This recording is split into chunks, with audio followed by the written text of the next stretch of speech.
वालेकुम अस्सलाम ज़ियान। अल्हम्दुलिल्लाह आई एम फाइन। यहाँ शुरू करते हैं। Today is 4th of February और आज हम स्टार्ट करने जा रहे हैं मैग्नेटिक हार्ड डिस्क की तरफ चलते हैं। यहाँ पर हम बात करेंगे कि इसका principle operation magnetic hard disk का क्या होता है। उसके लिए आते हैं पेज नंबर 354। तो थ्री ये 465 है। यहाँ पर हम लिखें अगर हार्ड डिस्क तो हमें हार्ड डिस्क के क्वेश्चंस मिल जाएंगे HARDIDS के। तो हार्ड डिस्क का प्रिंसिपल ऑपरेशन पूछा है उसने। Describe the principle operation of hard disk. पहले इसको डिस्कस कर लेते हैं। ये आ जाओ। वैसे पेज नंबर जो मैंने आपको दी हुई है PDF उसका 365 है। और मई जून 2022, मई जून 2022 ये एयर है। और इसमें आपसे पूछ रहा है इसके क्वेश्चन नंबर 2 के ए में। क्वेश्चन नंबर 2 का बी है। और इसमें आपसे पूछता है principle operation of hard drive. Hard drive का प्रिंसिपल ऑपरेशन, और ये है कितने मार्क्स का? ये है हमारे पास 5 मार्क्स का। तो थोड़ा याद होगा आप लोगों को ओ लेवल से। वालेकुम अस्सलाम मरियम। कि एक हार्ड डिस्क जो होती है उसमें मैग्नेटिक हार्ड डिस्क के अंदर एक प्लेटर होता है। ये मैं आपको ओ लेवल से भी दिखा सकता हूँ। ओ लेवल्स के अंदर पहले था, अब ये चीज़ चेंज हो गई है। तो हाँ जी बिल्कुल, अभी अभी क्लास शुरू हुई है। तो हार्ड डिस्क के लिए आपको ये याद हो सकता है कि हार्ड डिस्क जो होती है इस तरह से। यस। तो एक हार्ड डिस्क जो होती है वो इस तरह से होती है। मतलब उसके अंदर ट्रैक्स और सेक्टर होते हैं, नंबर 1। और ये तो एक लॉजिकल सी इसकी वो पता चल रही है कि लॉजिकली ऐसा होता है। बट फिजिकली अगर हम बात करें तो एक हार्ड डिस्क के अंदर बहुत सारे मेटालिक प्लेटर्स होते हैं। ठीक है। तो अगर हम यहाँ देखें कि हाउ हार्ड डिस्क वर्क्स, तो इसमें आपको पता चल जाएगा कि एक हार्ड डिस्क में कई सारे प्लेटर्स होते हैं। Can you see that? ये बहुत सारी आपको तस्वीरें नजर आ रही होंगी। तो मेटालिक प्लेट्स होती हैं एक हार्ड डिस्क में। ये आप देख सकते हो, यहाँ नजर आ रहा है ये वाला। तो एक हार्ड डिस्क में आपके पास इस तरह से रीड राइट हेड नज़र आ रहे हैं। आप स्क्रीन में देख लो। और एक से ज़्यादा डिस्क होती हैं, मेटालिक प्लेट्स होती हैं। और ये रोटेट करती है, स्पिन करती है। और स्पिन करने के बाद रीड राइट हेड के ज़रिए इसका डाटा एक्सेस हो जाता है। तो अगर आप यहाँ देखो, बस इतना आपको ये दिखाना है कि देखो ये आपका रीड राइट हेड है। जब ये आपने देखा, ठीक है, ये आपने एक रीड राइट हेड देखा जो यहाँ नज़र आया। ये हार्ड डिस्क कैसे होती है? ये रहा, ये रीड राइट हेड है, ठीक है। और ये एक हार्ड डिस्क है जो आपको नजर आ रही है। इसमें बहुत सारी मेटालिक प्लेट्स 3 या 4 लगी हुई होती हैं, ठीक है। तो ये स्पिन करता है। ये जो हार्ड डिस्क है जब इसको वोल्टेज मिलता है, ये देखो ये 2 से 3 प्लेट्स नीचे नजर आ रही है। ये स्पिन करता है, इसका रीड राइट हेड होता है। और फिर वो रीड राइट हेड जो है सेंटर ऑफ द डिस्क से एज ऑफ द डिस्क तक to and fro motion perform करता है। और फिर डाटा की रीडिंग होती रहती है, ठीक है। तो यहाँ आप देख सकते हो कि ये रीड राइट हेड है, कोने पे मौजूद है। और ये फिर जैसे जैसे मूव करेगा सेंटर ऑफ द डिस्क की जानिब, वैसे वैसे ये डाटा को रीड करता रहेगा, ठीक है। तो इतनी काफ़ी है फिलहाल। तो यहाँ पर आप जो लिखोगे इसके बारे, फिर इसमें लॉजिकल जो है ना, इसमें ट्रैक्स एंड सेक्टर्स होते हैं। तो डाटा जो स्टोर होता है, what is the read write head? Read write head hard disk के अंदर डाटा को रीड करने के लिए या राइट करने के लिए इस्तेमाल होता है, ठीक है। तो ये जैसे एक सर्कुलर डिस्क है, तो उसमें रीड राइट हेड ऐसे ही करके, यानी रीड राइट हेड जैसे मेरा कर्सर है ना, इस तरह से करके डाटा को रीड करता है, ठीक है ना। यानी ये डिस्क स्पिन करती है और उसके बाद ये रीड राइट हेड ट्रैक और सेक्टर, ट्रैक वो है जो रेड से मेंशन है और जो ब्लू है वो पूरा का पूरा आपका सेक्टर है। तो ट्रैक एंड सेक्टर की मदद से जो है वो डाटा को स्टोर करता है। तो अब हमें लिखना है, अब हम लिख लेते हैं ज़रा जो हमारे पास लिखने के लिए है, कि प्रिंसिपल ऑपरेशन जो है हमें हार्ड डिस्क का बताना है। तो बुक में भी लिखा हुआ होगा, आप देख सकते हो। आपको सिर्फ 5 पॉइंट्स याद होने चाहिए। तो नंबर 1 ये होता है कि हार्ड डिस्क के पास एक से ज़्यादा प्लेटर होते हैं। तो आप लिख सकते हो कि हार्ड डिस्क हैज वन और मोर प्लेटर्स। हार्ड डिस्क में एक से ज्यादा प्लेटर्स होते हैं, देखा था आप लोगों ने, ठीक है। एयर है मई जून 2022 वन वन, मई जून 2022 वन वन, ठीक है। अच्छा ये बात आ गई, फिर उसके बाद क्या होता है कि each surface of platter, each, what are those plates for, plates होती हैं उसके ऊपर डाटा रीड या राइट होता है, उस पर डाटा स्टोर होता है। वो जो प्लेट्स होती हैं वो मेटालिक प्लेट्स होती हैं। वो मेटालिक प्लेट डाटा को स्टोर करने के लिए इस्तेमाल होती हैं, ठीक है। तो उसके बाद लिखेंगे each surface, each surface of the platter, वो जो मेटालिक प्लेटर आपको नजर आए थे, ठीक है, platter is capable, is capable of being magnetize, is capable of being magnetized, यानी मैग्नेटिकली डाटा स्टोर होता है तो ये मैग्नेटाइज हो जाती हैं, दो चीजें, ठीक है। फिर उसके बाद क्या होता है कि जो प्लेटर्स होते हैं ना, ये एक सेंट्रल स्पिंडल के ऊपर, जिस पर हार्ड डिस्क प्लेस की जाती है, बिल्कुल ये रीड राइट हेड बता रहा है तुम्हें, ठीक है। तो ये देखो, ये रीड राइट हेड जो होता है, जब डिस्क स्पिन करती है, देखो ये देखो यहां से तुम्हें ज्यादा अच्छा समझ में आएगा, डिस्क स्पिन कर रही है और ये रीड राइट हेड जो है डिस्क के ऊपर मौजूद है, मैग्नेटिक डिस्क पे। तो ये with the motion of the hard disk, read write head के रखने की वजह से ये क्या करता है, डाटा को रीड कर रहा होता है। तो ये जो रोटेशन हो रही है ना इसके बीच में जो सर्कल है, ये बेसिकली स्पिंडल के ऊपर होता है। स्पिंडल का मतलब बीच में जो एक आर्म कह सकते हो, जिसकी वजह से ये हार्ड डिस्क की प्लेट्स रोटेट हो पाती हैं। तो वो चीज़ आपकी कहलाती है स्पिंडल, जो सेंट्रल कह सकते हो मेन कोर है। ये भी देखो, ये जो प्लेट है ये जाके जिस जगह पे रखी जाएगी वो बेसिकली उसका स्पिंडल कहलाएगा। ये बात समझ में आती है। तो यहाँ तो बेसिक बेसिक आपको रीड राइट हेड नजर आ रहा है, आपको हार्ड डिस्क की प्लेट नजर आ रही है, ठीक है। और फिर इस तरह से वो डाटा जो है वो, स्पिंडल का काम सिर्फ और सिर्फ ये होता है कि जो प्लेट रखी जाती है ना, देखो ये जो मूवमेंट अभी तुम्हें नजर आएगी, ये देखो इस तरह से रीड राइट हेड मूवमेंट होती है। तो अभी आप देखोगे कि आपको वाजे नजर आना शुरू हो जाएगा, ट्रैक्शन सेक्टर देख रहे हो ये।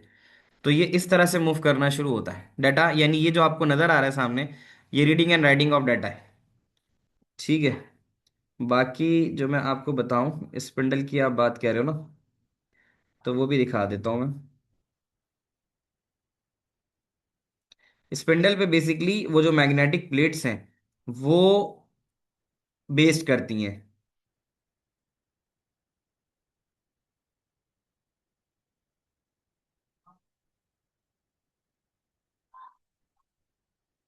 ये जैसे गोली, तो ये जो प्लेट थी ना, प्लेट के नीचे जो चीज नजर आ रही है वो इसका स्पिंडल है, वो इसको मूव कराता है।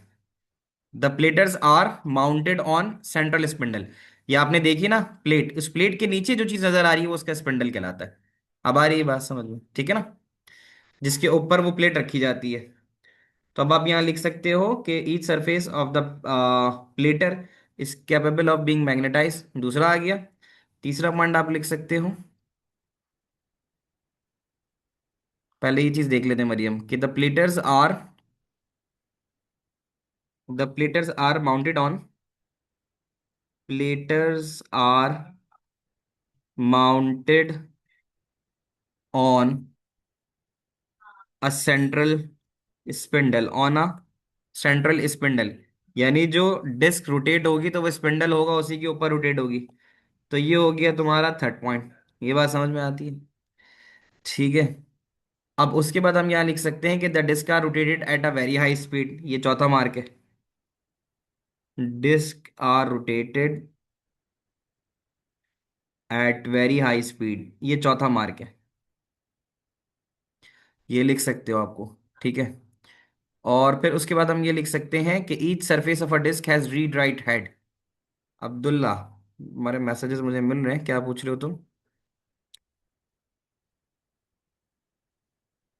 What is the operation of spindle, spindle की बेस के ऊपर ही तो वो घूम रहा होता है, ठीक है। अच्छा sir, hole under the plate is use to help spin, हाँ ऐसा ही है।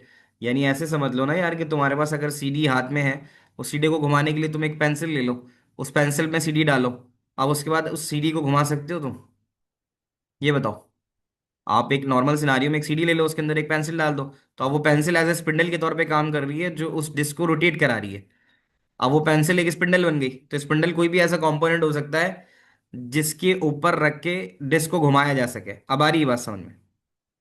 ठीक है, तो ये तुम समझ लो, ये हो गया।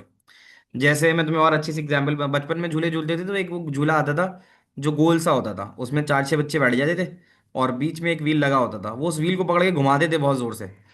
तो उसको घुमाने की वजह से क्या होता था, वो पूरा जो झूला होता था वो घूमना शुरू होता था। क्या याद है, कभी देखा है ऐसा आप लोगों ने? ठीक है ना, तो वो स्पिंडल होता है। तो बीच के अंदर जिसके ऊपर आपके पास सर्कुलर प्लेट रिलाय कर रही है वो आपका स्पिंडल होता है।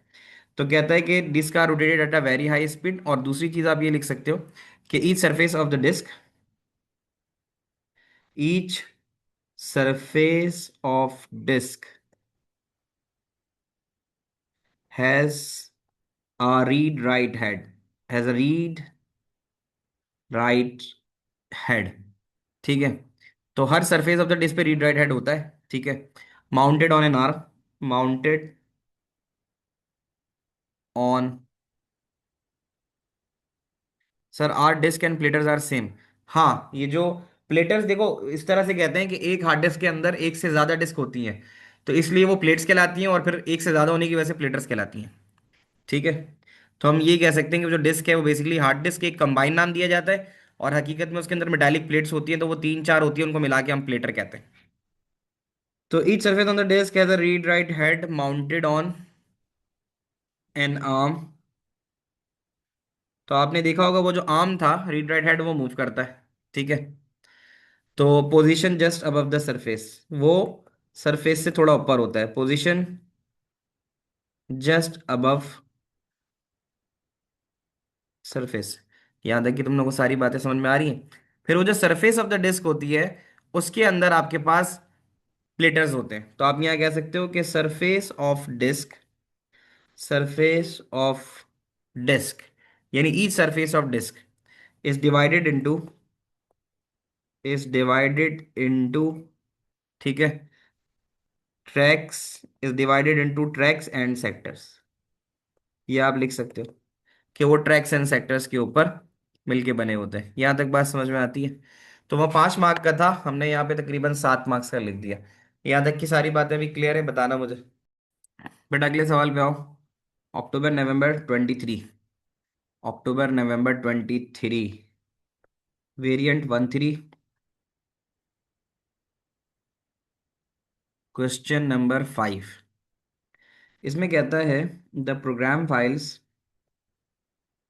Are stored on new hard disk after they have been downloaded, describe the reason why hard disk formatter is needed for the new hard disk. ये आप लोगों ने कभी देखा है कि जब आप हार्ड डिस्क की बात करते हो, ईयर, ईयर लिखा हुआ है अक्टूबर नवंबर 2023, देखो, अक्टूबर नवंबर 2023 और 13। ठीक है अब्दुल्ला, और ये है क्वेश्चन नंबर 5 का 5B2। ठीक है, तो हार्ड डिस्क फॉर्मेट किए कभी तुम लोगों ने? जब हार्ड डिस्क नहीं ली जाती है तो उसमें एक पार्टीशन बनाया जाता है। ठीक है, हार्ड डिस्क लेते हैं ना तो उसका एक नया पार्टीशन बनाया जाता है। ठीक है, तो ये बिल्कुल ऐसा ही है कि ज़मीन जब लेते हैं आप तो उस ज़मीन की फिर दीवारें खड़ी करवाते हैं। एक ज़मीन खरीदी हमने तो हार्ड डिस्क भी एक ज़मीन हो गई ना, फिर उस ज़मीन में पार्टीशन होते हैं। तुम्हारी हार्ड डिस्क के पार्टीशन है? ठीक है ना, हाँ, तो उसके पार्टीशन वगैरह भी तो हमें बनाने होते हैं ना। तो यहाँ पे वो यही चीज़ पूछ रहा है कि जब आप हार्ड डिस्क लेते हो तो उसको उसको फॉर्मेट क्यों करते हो। तो एक तो ये होता है कि उसको फॉर्मेट इसलिए करते हो ताकि उसको तैयार कर सको इस्तेमाल के लिए, और उसको उसमें अगर कोई एरर्स वगैरह हो उसको चेक कर लो, ये वाला होता है। ठीक है, और उसके अंदर एक चीज़ होती है, इसको कहते हैं फाइल एलोकेशन टेबल। तो उसमें इस तरह से होता है कि कौन सा डाटा किस ट्रैक में या किस सेक्टर में रखा गया है, उसका एक टेबल बनता है, तो वो टेबल बन जाए। ठीक है, और फिर वो सिस्टम जो है, जो न्यू फाइल सिस्टम है, वो उस डिस्क पे जनरेट हो जाए। तो इसके बारे में लिखना शुरू करो। Disk need to be prepare for initial use, disk needs to be prepared for initial use, disk को तैयार किया जा सके ताकि उसको इस्तेमाल करें। ठीक है। Disk need to be check for error. Disk को चेक किया जा सके कि उसमें एरर तो नहीं है। Disk needs to be checked for errors. In case अगर कोई एरर आए तो उसको फिर ख़त्म भी किया जाए। ये दूसरा पॉइंट है। ठीक है। फिर एक चीज़ कहलाती है file allocation table. File allocation table इसलिए सेटअप किया जाता है कि डाटा किस सेक्टर में किस ट्रैक में रखा जा रहा है, उसके लिए एक टेबल बनाया जाता है। तो file allocation table needs to be setup, needs to be setup. उसको सेटअप किया जाता है। ठीक है। और उसके बाद आखिरी चीज़ क्या होती है कि अ न्यू फाइल सिस्टम। वैसे तो 3 मार्क पूरे हो गए। एक एडिशनल पॉइंट लिखवा देता हूँ। A new file system, a new file system needs to be generated, needs to be needs to be generated on the disk। तो फिर न्यू फाइल सिस्टम जो है उसको डिस्क पे जनरेट किया जाए, इसके लिए भी हमें उसको फॉर्मेट करने की ज़रूरत पड़ती है। बच्चों समझ में आया? बताना मुझे। कोई सवाल तो नहीं है, कुछ तो नहीं है, साथ साथ लिख रहे हो? सबको क्लियर है? अगले सवाल पे आ जाओ। ये हो गया तो नेक्स्ट पे मूव करते हैं। अब आ जाते हैं मजीद, हमने मैग्नेटिक डिस्क कर लिया। अब हम एसएसडी पे आ जाते हैं। Solid. How can we make this system, ये भी अच्छा सवाल है।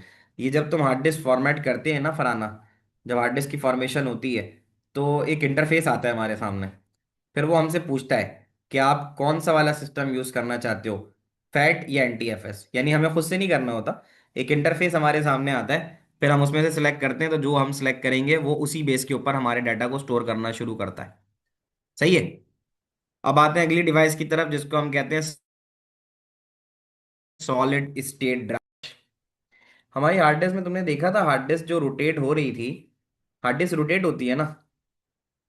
ये नजर आ रही है screen, YouTube, can you see that?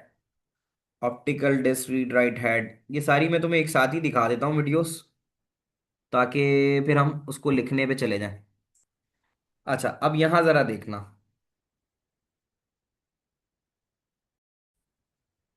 Recalling the previous information. एक हार्ड डिस्क में ऐसे मेटालिक प्लेटर होता है, इसमें रीड राइट हेड होता है। रीड राइट हेड की मूवमेंट से ये मेटालिक प्लेट नजर आ रही है, इसमें रीड राइट हेड मूवमेंट जो है जब चलेगा, होपफुली आगे इसको चलता हुआ दिखा दे। तो ये जब रीड राइट हेड जब surface of the metallic disk पे जाएगा, चल गया भाई, तो ये जब मूवमेंट कर रहा है तो उससे डाटा रीड हो रहा है। तो जो भी चीज मैकेनिकल मूवमेंट रखती है ना, उसका चांस होता है वो खराब हो सकती है। देखो ये रीड राइट हेड की मूवमेंट हो रही है, इसका मतलब है डाटा रीड हो रहा है या राइट हो रहा है, और ये ट्रैक्स एंड सेक्टर तुम्हें नजर आ रहे हैं। तो हार्ड डिस्क का एक मेजर मसला ये था कि हार्ड डिस्क के अंदर read write operation mechanical movement perform करते थे। मैकेनिकल मूवमेंट किसी भी चीज़ पे अगर हो तो एक टाइम आता है कि वो ख़राब हो जाती है। हार्ड डिस्क ख़राब होती थी ना, गिर जाए, झटका लग जाए, हार्ड डिस्क ख़राब होती थी। तो हार्ड डिस्क, अच्छा, हार्ड डिस्क के अंदर जो डाटा रेट था ना, डाटा को ट्रांसफर रेट जो था वो इतना अच्छा नहीं था। हार्ड डिस्क का डाटा ट्रांसफर रेट इतना अच्छा नहीं था। तो फिर इसी वजह से क्या हुआ, फिर आपके पास एक नई टेक्नोलॉजी इजाद हुई जिसका नाम आपने दिया एसएसडी, सॉलिड स्टेट। अब सॉलिड स्टेट के अंदर आपके पास एक से ज्यादा चिप्स होती हैं। यानी जो हार्ड डिस्क के अंदर मैकेनिकल मूवमेंट वाला मसला था वो तुम्हारी एसएसडी ने खत्म किया। एक एसएसडी की चिप के अंदर इस तरह से मल्टीपल पीसीबीज होती हैं। ये देखो, ये मल्टीपल चिप्स नजर आ रही हैं। ये एक चिप मिलियंस ऑफ, कह सकते हो, रॉज एंड कॉलम्स पे मुश्तमिल होती है। अच्छा, एसएसडी की जो वर्किंग ऑपरेशन है उसको जरा समझना। एसएसडी के अंदर फ्लो ऑफ इलेक्ट्रॉन की मदद से डाटा स्टोर होता है। जो फ्लो ऑफ इलेक्ट्रॉन होता है, अगर आप उसको कहीं स्टोर कर लेते हो तो इसकी वजह से आपका डाटा स्टोर हो जाता है। तो आप देख सकते हो ये जो चार्ज ट्रैप फ्लैश कहला रहा है, इसका काम ये होता है कि ये जो इलेक्ट्रॉन फ्लो होता है इसको रोके और होल्ड करे। तो आप देख सकते हो कि इसमें से जैसे ही इलेक्ट्रॉन का फ्लो हो रहा है, ये देखो चार्ज ट्रैप फ्लैश में जैसे ही फ्लो ऑफ इलेक्ट्रॉन हो रहा है तो वो जाकर मेमोरी सेल के अंदर स्टोर हो है। ये मेमोरी सेल्स हैं, ठीक है। तो मेमोरी सेल के अंदर ये डाटा स्टोर हो रहा है, और ये बहुत टाइनी सेल्स होते हैं। तो इसकी वजह से आपके पास थाउजेंड्स ऑफ कह सकते हो बिट्स वो यहाँ पर स्टोर हो जाती हैं। अच्छा, ये आप जो दूसरा आपने देखा अभी थोड़ी देर पहले, या ये तो स्टोर हो गया, ये चार्जेस इलेक्ट्रॉन जो है वो स्टोर हो गए। और फिर इसी तरह जब आप इस पे नेगेटिव वोल्टेज अप्लाई करते हो तो ये रिलीज भी होते हैं। ये देखो, नेगेटिव वोल्टेज जब इस पे अप्लाई हुआ तो रिलीज हो रहा है, इसका मतलब है कि डाटा इरेज हो रहा है। पहली वाली एग्जाम्पल में डाटा स्टोर हुआ था, इस वाले में रिलीज हो गया। तो ये आपके पास बहुत छोटे छोटे चार्ज ट्रैप सेल्स कहलाते हैं। ठीक है। तो इसके अंदर होता ये है कि ये तुम्हारे पास एसएसडी में, यानी इसमें 100 लेयर स्टॉल होंगे, और आई थिंक 50,000 या 40,000, हाँ 40,000 कॉलम वाइड होते हैं ये। ठीक है, 3D होते हैं ना। और इस तरफ 50,000 रॉस डाउन होते हैं। ये बहुत छोटे छोटे मेमोरी सेल्स हैं जो डाटा को होल्ड करने के लिए इस्तेमाल होते हैं। क्या ये बात समझ रहे हो तुम लोग? जो तुम लोग गेम्स खेलते होगे छोटे छोटे कभी, जो ब्लॉक्स बनाने के लिए, तो इसी तरह छोटे छोटे मेमोरी सेल्स होते हैं। ये सारे तुम्हें नजर आ रहे होंगे, ये सारे मेमोरी सेल्स हैं। और इन मेमोरी सेल्स में एक ही करके डाटा जो है वो स्टोर हो रहा होता है। तो एसएसडी के अंदर दो चीजें होती हैं, एक कहलाता है कंट्रोल गेट। देखो लिखा हुआ आ रहा है कंट्रोल गेट। कंट्रोल गेट का काम क्या होता है? कंट्रोल गेट का काम ये होता है, ये आपको जो नजर आ रहा होगा, ये फ्लो ऑफ इलेक्ट्रॉन करवाता है। ठीक है। और एक फ्लोटिंग गेट होता है, वो फ्लो ऑफ इलेक्ट्रॉन को स्टोर कराता है। अभी मैं आपको दिखाऊंगा। कंट्रोल गेट का काम है कि कब आपने इलेक्ट्रॉन को रिलीज करना है। और फ्लोटिंग गेट का काम होगा इसके अंदर, यहां गेट से मुराद ये, गेट आप लोगों ने लॉजिक गेट्स पढ़े थे। तो गेट का काम ये होता है कि गेट, हर गेट अपनी अलग फंक्शनैलिटी परफॉर्म करता है। अब आप यहाँ देख सकते हो ये बहुत मल्टीपल लेयर्स ऑफ चिप्स हैं जो आपके पास एक एसएसडी के अंदर मौजूद होती हैं, और ये इस तरह से काम करता है। आगे की मजीद चीजें मैं आपको बता। तो एक बात इसमें ये याद रख लेना कि जो एसएसडी मेमोरी होती है ना, वो नैंड या नॉर गेट के जरिए, it make use of NAND gate या नॉर गेट। ये आपको नजर आ रहा है चार्ज ट्रैप फ्लैश मेमोरी, ये सेल्स नजर आ रहे हैं। ठीक है। इसका काम ये होता है कि जो इलेक्ट्रॉन का फ्लो होता है इसमें, ये उस इलेक्ट्रॉन के फ्लो को रिलीज भी करवाता है और स्टॉप भी कराता है। ठीक है। तो ये आपको बहुत सारी चीजें नजर आ रही हैं, इसमें से बहुत सारी इंफॉर्मेशन आपके काम की भी नहीं है, बट मैं विजुलाइज इसलिए करा रहा हूँ कि जब आप लिखोगे तो आपको चीज़ों के बारे में पता होगा कि हाँ ये चीज़ें आप देख चुके हो। ठीक है। तो वो ये बता रहा है कि 0 और 1 की फॉर्म में आप डाटा स्टोर कर सकते हो। चार्ज ट्रैप फ्लैश के अंदर जो भी आपका फ्लो ऑफ इलेक्ट्रॉन होता है वो जाके मेमोरी सेल्स के अंदर डिपॉजिट हो जाता है। और ये जो मेमोरी, जो इलेक्ट्रॉन का फ्लो होता है, ये डिपेंड करता है किसके ऊपर, के जो आपके जो दो गेट्स हैं, एक कंट्रोल गेट और एक फ्लो गेट, फ्लोटिंग गेट। तो कंट्रोल गेट का काम होता है कि वो कंट्रोल करता है फ्लो ऑफ इलेक्ट्रॉन को, जब कंट्रोल गेट के ऊपर वोल्टेज अप्लाई होता है।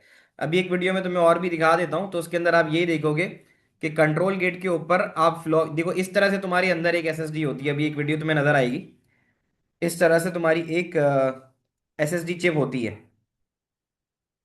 यहां देख सकते हैं आप, ये ये आपकी एक एसएसडी चिप है। तो एक एसएसडी के अंदर मल्टीपल चिप्स होती हैं, और फिर उन मल्टीपल चिप्स के अंदर आपके पास बहुत सारे मेमोरी सेल्स होते हैं। तो ये बात हमने देखी है, जो 100 लेयर स्टॉल होते हैं, और 50 रॉस डाउन होते हैं, और 40 कॉलम्स वाइड होते हैं। तो ये 3D फॉर्मेशन करते हैं। ये एक 3D फॉर्मेशन आपको नजर भी आ रही होगी, यहाँ आप जरा देख सकते हो। तो जैसे इसकी मिसाल ऐसे ले लो कि एक शीट ऑफ पेपर होती है ना, तो शीट ऑफ पेपर के अंदर बहुत सारे शीट ऑफ पेपर को मिलाओ तो एक बुक बन जाती है। तो इस तरह से ये भी आपके पास क्या बन जाती है, एक तरीके का स्टोरेज यूनिट बन जाता है। फिर इस स्टोरेज यूनिट के अंदर जो है वो डाटा एक ही करके आता है और स्टोर होते हुए चला जाता है। एक और आखिरी चीज मैं आपको फ्लोटिंग गेट और कंट्रोल गेट वाली बताऊंगा, और फिर हम इसके सवाल को करेंगे। बता रहा हूं, अब जरा यहाँ देख लेना। यहाँ पे जो मैं तुम्हें बता रहा हूँ, जो आगे तुम्हें लिखने की जरूरत पड़ेगी, वो ये होगा कि जो मेमोरी सेल की बात कर रहा था ना, इस तरह से यहाँ देख लो। आप इतना याद रखो कि आपके एसएसडी के अंदर नैंड या नॉर गेट का इस्तेमाल होता है। ठीक है। तो यहाँ पे ये बता रहा है कि आपके पास सबसे ऊपर देखना एक कंट्रोल गेट है। अभी थोड़ी देर बाद कंट्रोल गेट के ऊपर एक वोल्टेज अप्लाई होगा। वो वोल्टेज, अच्छा एक चीज और भी देख लो कि कंट्रोल गेट के नीचे आपके पास आइसोलेशन लेयर है, यानी कंट्रोल गेट को फ्लोटिंग गेट से अलग करने के लिए एक आइसोलेशन लेयर बीच में लगाई हुई है। और एक फ्लोटिंग गेट है। सोर्स का मतलब यह है कि यहां से इलेक्ट्रॉन भेजे जाएंगे, और ड्रेन का मतलब है कि वहां से निकल जाएंगे। ठीक है। यानी जब आप फ्लो ऑफ इलेक्ट्रॉन रखते हो तो उसको कहीं निकलना भी होता है, ड्रेन भी होना होता है। अब आप जरा गौर से देखना कि सबसे ऊपर देखना, सबसे ऊपर सबसे पहले लिखा हुआ है कंट्रोल गेट लिखा हुआ है। थोड़ी देर में वो कंट्रोल गेट चेंज हो जाएगा और वहां लिखा हुआ आएगा वोल्टेज अप्लाई।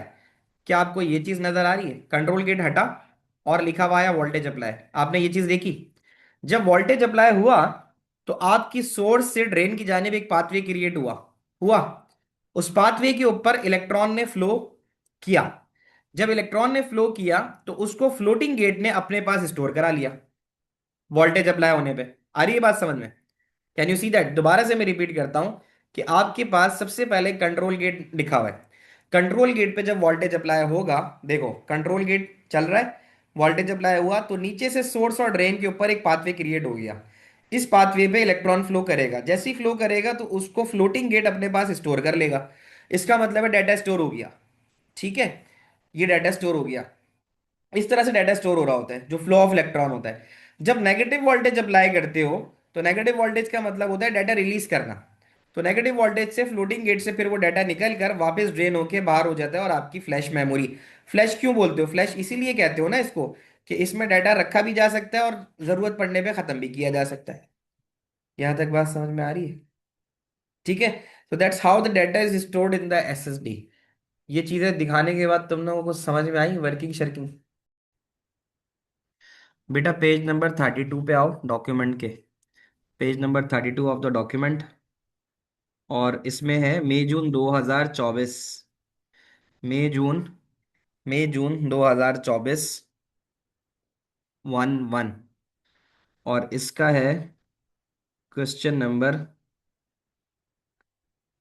2 का, क्वेश्चन नंबर 2 के सी का 2। 2 के सी का 2। अब आपको यहाँ नजर आ रहा है कि the video doorbell has a solid state drive. सवाल पे आ जाओ पहले। पहुंच गए? ये लिख दिया मैंने, ठीक है। अब पढ़ते हैं। The video doorbell has a solid state drive. Complete the table by writing the answer to the each statement about the principle operation of solid state. The two type of logic gate that can be use to create solid device. ये मैंने तुक्के के अंदर video में तुम्हें बता दिया था कौन से होते हैं।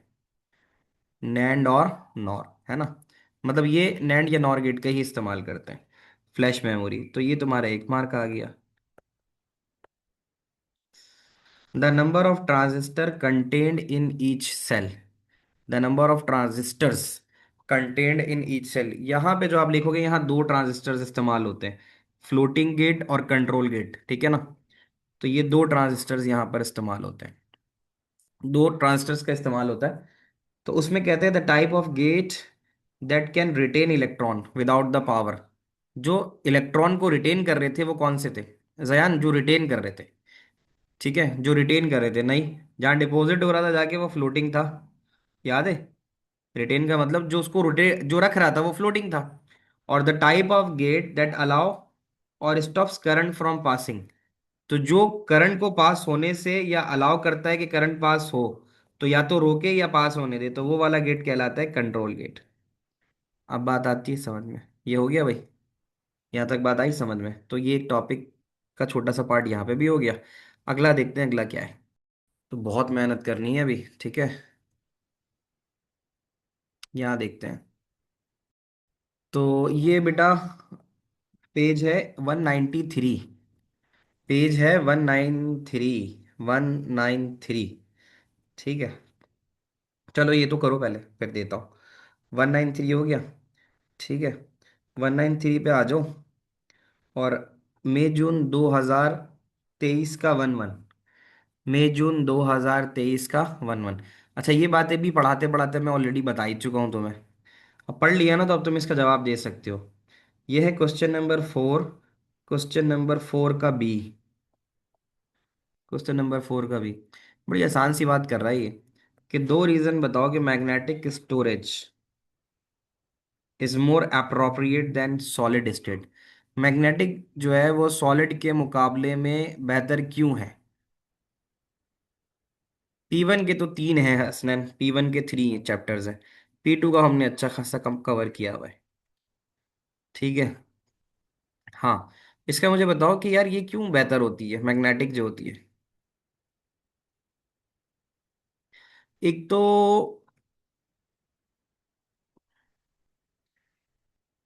अब जो है ना थोड़ी सी ये चीज़ चेंज हो गई है। देखो वही कह रहा है कि मैग्नेटिक स्टोरेज क्यों बेहतर है। एक तो ये है कि इसकी लॉन्गेविटी ज़्यादा होती है। और हाँ, जैसे जयान ने कहा ना कि सॉलिड स्टेट कॉस्टली होती है, ये सस्ती होती है। ठीक है। ये नहीं लिख सकते कि place on the computer system drive. Computer system drive के अंदर तो हम एसएसडी भी इस्तेमाल करते हैं। ठीक है। तो हम ये लिख सकते हैं कि magnetic storage has more longevity. Magnetic storage लंबी चलती है। मैं तुम्हें बताऊं, मेरे पास जो हार्ड डिस्क अभी मौजूद है, यानी मैंने जब किया था बैचलर्स अपना 2008 से 11 तक में, तो मेरी वो वाली हार्ड डिस्क मेरे पास अभी मौजूद है। तो उस वक्त तो मैंने वो ली थी, उससे पहले की मैन्युफैक्चर्ड है। तो आई थिंक मेरे पास जो हार्ड ड्राइव है वो 2000 जो है वो के करीब हो गया। ये 25-30 साल से है मेरे पास वो। रैम की प्राइसेस, हाँ तो वो तो बढ़ गई है ना।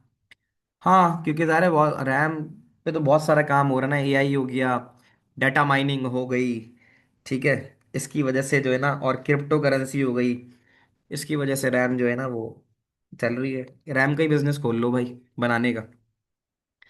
आई थिंक हमने जो पढ़ा था, हमारे टीचर ने यही बताया था कि सिंगापुर जो है ना, यानी आपको मैं बताऊं कि अगर आप चाहो ना, यानी कोई भी कंट्री अगर चाहे और उसके लोग उसके साथ सिंसियर हों, उसको चलाने वाले, वो इतना ग्रो कर सकती है किसी भी एक प्रोडक्ट को लेके।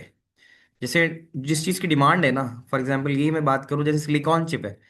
जितना भी कंप्यूटर बनता है वो सिलिकॉन चिप से ही बनता है ना, जो तुमने ब्लैक कलर की देखी होगी। तो ये सिलिकॉन चिप की तो पूरी कितनी मार्केट होगी सोचो। और ये आई थिंक सिंगापुर जो है ना, इसके वन ऑफ द मोस्ट ज़्यादा प्रोड्यूसर्स के अंदर जो है ना वो आता है।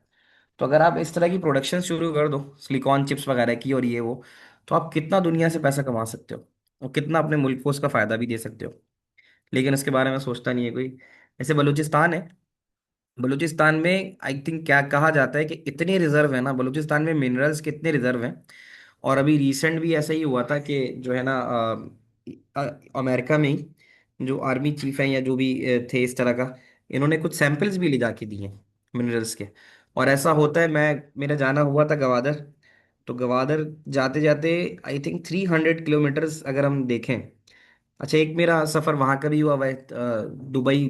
दुबई में, हाँ। वहाँ पे भी एक आता है ना, जबल कुछ करके आता है। मतलब उसका पूरा एक सीक्वेंस है, वो पहाड़ आप मतलब 300 किलोमीटर तक भी चलते रहोगे तो वो एक ही पहाड़ी सिलसिला चलता रहता है। तो दुबई के अंदर भी एक मेरा जाना हुआ था, और इसी तरह यहाँ गवादर में भी जाना हुआ था। तो वो तकरीबन 1000 किलोमीटर का अगर डिस्टेंस है, तो उसके अंदर 300 किलोमीटर से पहाड़ है। अब तुम सोचो उस पहाड़ के ऊपर कितनी कितने मादनियात होंगे, कितने मिनरल्स, और क्या कुछ नहीं होगा वो। उससे कितना कुछ आप कर सकते हो, अल्लाह ने आपको यानी रिसोर्सेस कितनी दी है। लेकिन बात यह है कि यहाँ पर एक्सट्रैक्शन उन चीज़ों की होती ही नहीं है।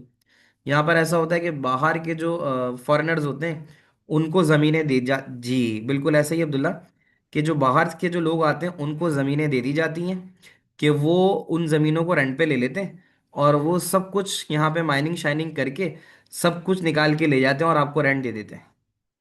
बिल्कुल ऐसे ही होता है। तो जमीन आपकी है, निकाल के कोई और लेके जा रहा है, आपको उसका रेंट देके आपको उन्होंने कहा जी हम आपको 10 लाख 20 लाख 50 लाख रुपए दे देंगे। यहाँ का बंदा खुशी से बैठा हुआ है कि हाँ जी मेरी जमीन के मुझे 50 लाख रुपए मिल रहे हैं। और पता चला वो 50 लाख से 5 करोड़ 10 करोड़ की चीजें लेके जा रहा है। तो ये देखो कितना जो है ना नुकसान भी होता है। तो खैर, यहाँ से बात करें तो हम तो मैग्नेटिक स्टोरेज की लॉन्गेविटी ज्यादा होती है। ठीक है। हाँ, तो वो आता भी नहीं है, सही बात है, वो जो होते हैं वो ले जाते हैं, जो ताकतवर लोग होते हैं। तो मैग्नेटिक स्टोरेज हैज मोर लॉन्गिटी। इसकी लाइफ ज़्यादा होती है। और दूसरी आसान तरीन चीज़ ये है कि ये सस्ती होती है। तुम अगर वो करो ना, एसएसडी लगाओ, तो एसएसडी महंगी पड़ेगी तुम्हें। अगर आप ये जो होती है ना सीसीटीवी फुटेजेस वगैरह के बैकअप के अंदर अगर आप एसएसडी लगाओगे, तो एक तो रीड राइट ऑपरेशन की ना लिमिटेशन होती है इसमें, एसएसडी में। मैग्नेटिक स्टोरेज में नहीं होती। तो आप यहाँ लिख सकते हो कि मैग्नेटिक स्टोरेज की जो कॉस्ट है, मैग्नेटिक स्टोरेज कॉस्ट लेस पर स्टोरेज यूनिट, पर स्टोरेज यूनिट। अभी तुम एक हार्ड डिस्क खरीद लो 1 टीबी की, मेरे ख्याल से 5,000 8,000 में मिल जाएगी तुम्हें। लेकिन वही 1 टीबी एसएसडी खरीदने के लिए जाओगे, वो तुम्हें 20-25 हज़ार रुपये की पड़ेगी। इतना डिफरेंस है। ठीक है ना। तो ये होता है। तो 1 टीबी एसएसडी इज लाइक 20 के, बताया ना मैंने तुम्हें, ऐसे ही होगा ना, 20-25 डिपेंड करता है कौन सी कंपनी और क्या है। तो मैग्नेटिक स्टोरेज जो होती है उसकी कॉस्ट पर यूनिट कम होती है। ठीक है। तो जो लार्ज फाइल्स या कह सकते हो बैकअप फाइल्स हैं वो सब की सब जो है स्टोर होती हैं। अच्छा, 4 मार्क्स की अगर हम बात करें ना तो उसमें जस्टिफिकेशन देनी होगी ना। तो हम यहाँ जैसे लिख सकते हैं। हाँ, एक बात ये है कि जैसे मैंने लिखा ना कि magnetic storage cost less per unit time since videos are, ठीक है ना, सिंस ये जो हमारे पास बैकअप वीडियोस वगैरह होती हैं, ठीक है, तो वो हमें स्टोर करनी होती है कॉस्ट लेस पर स्टोरेज यूनिट सिंस, इसको हम क्या कह सकते हैं, बैकअप वीडियोस, ये जो फुटेजेस होती हैं बैकअप वीडियोस जितनी भी होती हैं, और लार्ज फाइल्स, तो ये बड़ी फाइल्स होती हैं। एक दिन की जो रिकॉर्डिंग होती है अच्छी खासी होती है, ठीक है। तो उसके लिए so less storage very so less so very large storage capacity is required, so very large storage capacity is required. तो आप ये कह सकते हो कि जो बैकअप वगैरह के लिए आप इस्तेमाल करते हो ऑडियो वीडियो बैकअप्स के लिए, फिर वहाँ पे मैग्नेटिक जो है वो ज़्यादा बेहतर कॉस्ट पर यूनिट देती है, ठीक है। ये पहला वाला था ना, इसकी भी हमें रीजनिंग लिख देते, जस्टिफिकेशन और रीजन, कि कंप्यूटर के जो रीड राइट ऑपरेशन है ना वो ज़्यादा होते हैं, बता रहा हूँ। ये तो अभी हमने 2 मार्क का लिख दिया, ये बात समझ में आती है, ठीक है। तो अब इसका वो हम ये लिख सकते हैं कि कंप्यूटर के अंदर हमारे पास large number of read write operation है। अगर वीडियो फुटेज रिकॉर्ड हो रही है तो रीड राइट ऑपरेशन कंटिन्यूस होंगे नहीं होंगे, ठीक है। तो फिर हम यहाँ लिख सकते हैं कि magnetic storage has long more longevity because of large number of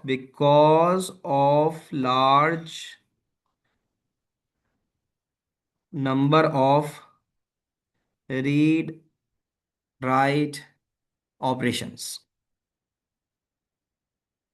read write operation होने की वजह से, ठीक है, आपके पास वो हर वक्त काम कर रहा होता है। तो magnetic storage has more longevity because of the large number of read right operations working all the time, जो हर वक्त चल रहे होते हैं, वर्किंग ऑल द टाइम। अब हो गया 4 मार्क का। अब बताना, यहाँ तक क्लियर है? सॉलिड स्टेट का सब बताओ, क्लियर है? यहाँ तक समझ में आ रही है बात? अब ये तो मैग्नेटिक का फायदा बताया था ना। अब अगर तुम एसएसडी का फायदा बताओ तो एसएसडी का फायदा बता सकते हो कि एसएसडी का डाटा ट्रांसफर रेट इससे अच्छा होता है। एसएसडी का डाटा ट्रांसफर रेट इससे ज़्यादा अच्छा होता है। अच्छा।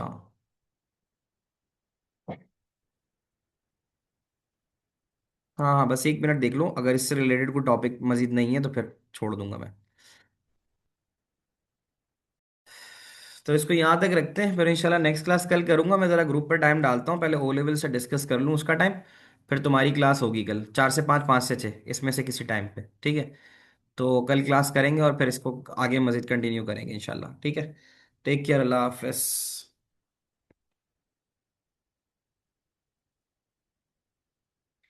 हाँ, मैं अपलोड कर दूंगा क्लास की रिकॉर्डिंग। अल्लाह हाफिज़।